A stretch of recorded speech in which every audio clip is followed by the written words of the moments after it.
এখন যে কোনো ব্র্যান্ডের পুরাতন এসি বদলে নতুন ওয়ালটন এসিতে উপভোগ করুন 25% ছাড়।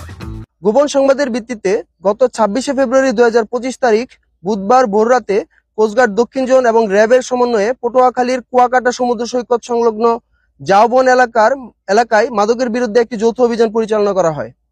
অভিযানে উক্ত এলাকায় সন্দেহজনক কয়েকটি বস্তা তল্লাশি করে আনুমানিক 9 কোটি টাকার 3 লক্ষ পিস ইয়াবা জব্দ করা হয়। 17 এপ্রিল 2025 তারিখ সকাল 10টায় বাংলাদেশ কোস্টগার্ড বেস ভোলায় নির্বাহী ম্যাজিস্ট্রেট ভোলা এবং সহকারী পরিচালক মাদকদ্রব্য নিয়ন্ত্রণ অধিদপ্তর ভোলা এর উপস্থিতিতে 2,99,980 পিস ইয়াবা ধ্বংস করা হয়।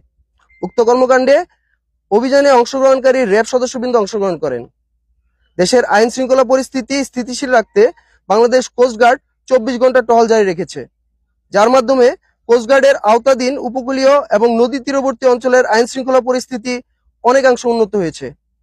কোস্টগার্ড ভবিষ্যতে এ ধরনের অভিযান অব্যাহত রাখবে।